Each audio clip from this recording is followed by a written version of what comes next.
তার চেয়ে অনেক অনেক অনেক বেশি কঠিন। আল্লাহর নবী বলেন, মা রাআইতু মানজারান কাত্তাল কাবরা আফজা মিনহু, আমার জীবনে আমি কোনো দেখিনি দৃশ্য যেটা কবরের চেয়ে আশ্চর্য হতে পারে, ভয়ানক হতে পারে। আমি মুহাম্মদ সাল্লাল্লাহু আলাইহি সাল্লাম পৃথিবীতে যত দৃশ্য দেখেছি তার সবচেয়ে ব্যতিক্রম, ভয়াবহ, আশ্চর্য দৃশ্য হচ্ছে কবর। তিনি বলেন, আল কাবরু আউয়ালু মানজিল মিন মানাজিলিল আখিরা ফাইন নাজা মিনহু ফাবাদু আইসারু মিনহু ওয়া ইন লাম ইয়ানজু মিনহু ফাবাদু আশাদ্দু মিনহু। মানুষের পরে, মানুষের মরার পরে কবর হচ্ছে প্রথম বিপদ। মানুষ যদি কবরে বেঁচে যায় তাহলে এরপরে যত স্তর আছে সব আরো সহজ হয়ে যাবে। মানুষ যদি কবরে বাঁচতে না পারে তাহলে এরপর যত স্তর আছে আরো জটিল, কঠিন হয়ে যাবে। কবর যত কঠিন, কিয়ামত তার চেয়ে অনেক বেশি কঠিন। কিয়ামত যত কঠিন, জাহান্নাম তার চেয়ে অনেক অনেক অনেক বেশি কঠিন। কবর বলে, আনা বাইতুদ দুধ, আমি হচ্ছি পোকার ঘর। কবর বলে, আনা বাইতুল ওয়াহদা, আমি হচ্ছি এককের ঘর। 100 জন এক কবরে দিলেও একজন আর একজনকে জানতে পারবে না। কবর বলে, আনা বাইতুল গুরবা, আমি হচ্ছি অপরিচিত ঘর। কবর বলে, আনা বাইতুল জুলমা, আমি হচ্ছি অন্ধকার ঘর। কি দিয়ে বুঝায় আপনাকে আমি কবর কি জিনিস? আল্লাহর নবী বলেন, কবরে যে ফেরেশতা আছেন ও চোখে দেখে না, কানে শোনে না, কোথায় মারে নিজে জানে না, লোকটা কত জোরে চিৎকার করছে ও নিজে শোনে না। আল্লাহর নবী বলেছেন, উত্তর দিতে না পারলে ফেরেশতা পিটাতে আরম্ভ করেন। তখন সে চিৎকার করে, ইয়াসিহু সায়হাতান ইয়াসমু মা বাইনাল মাশরিক ওয়াল মাগরিব ইল্লা সাকালাইন। সে এত জোরে বাপরে মারে করে চিৎকার করে, যেই চিৎকার শুনতে পাই সারা পৃথিবীর জীবজন্তু, কীট পতঙ্গ, পদার্থ, জড় পদার্থ, এখান থেকে 50,000 কোটি কিলোমিটার দূরে যে বস্তু আছে সেই বস্তু শুনতে পাই এই কবরের চিৎকার। মানুষ এবং জিন শুনতে পায় না। কি দিয়ে বুঝায় আপনাকে আমি কবরের শাস্তি কত কঠিন, কবরের ব্যক্তি কত জোরে চিৎকার করে? কি দিয়ে বুঝায় আপনাকে আমি কবর কি জিনিস?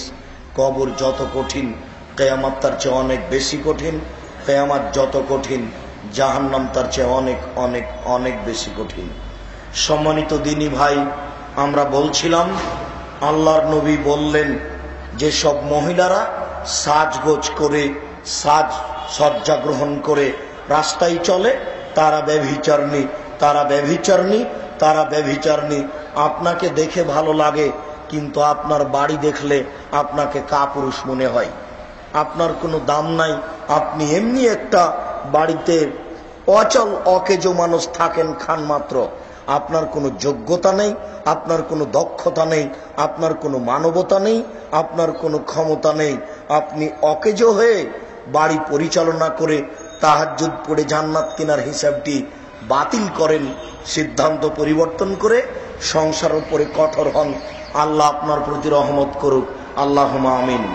সম্মানিত দিনী ভাই, আমরা বলছিলাম আল্লাহর নবী বললেন, লা ইয়াদখুলুল জান্নাতা আক্কুন, যারা বাপ মায়ের অবাধ্য চলে তারা জান্নাতে যাবে না। ওয়ালা কুম্মারুন, যারা জুয়া খেলে তারা জান্নাতে যাবে না। তারপরে যারা নিয়মিত নেশাদার দ্রব্য পান করে তারা জান্নাতে যাবে না। যারা ভাগ্যকে অস্বীকার করে তারা জান্নাতে যাবে না। সম্মানিত দিনী ভাই, জুয়া মহাপাপ। তবে যেই খেলাতে হার জিত নেই, যেই খেলাতে হার জিত নেই, সেই খেলাতে বসে থেকে সময় কাটা ওটা আরো খারাপ। আল্লাহর নবী বলছেন, মান লাইবা বিনারদিশির ফাকাদ আদখালা ইয়াদাহু ফি দামি খিনজির। কেউ যদি চৌসার, ছক্কা, লুডু, দাবা, পাঞ্জা, ক্যারাম বোর্ড, তাস, গেমস এই ধরনের খেলায় অংশগ্রহণ করে তাহলে সে তার হাতকে শুকুরের শোরের রক্তের মধ্যে ডুবিয়ে দিল, তাহলে তার হাতকে শুকুরের শোরের রক্তের মধ্যে ডুবিয়ে দিল। সাবধান, গেমস খেলে সময় কাটাবেন না। আর ওই যে মা, বোকা মহিলা, মাথায় গোবর আছে, বাচ্চাকে লাগিয়েছে গেমস খেলাতে, বসে দেখছে টিভি, বাচ্চা খেলাচ্ছে গেমস। মা বেটা দুইজনই নাকি শিক্ষিত, দুইজনই নাকি পশু প্রাণী, ওরা নাকি কুকুর শ্রীগাল। খারাপ লাগছে নাকি?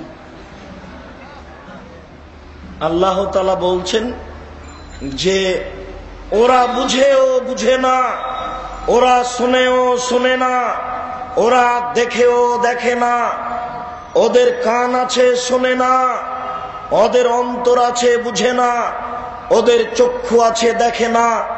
উলাইকা কাল আনাম, তারা হচ্ছে পশু প্রাণীর মতো, তারা হচ্ছে কুকুর শ্রীগালের মতো। এই পর্যন্ত বলার পরেও আল্লাহ থামেননি। আল্লাহ বলছেন বাল হুয়া আযাল, তার চেয়েও খারাপ। নেন এবার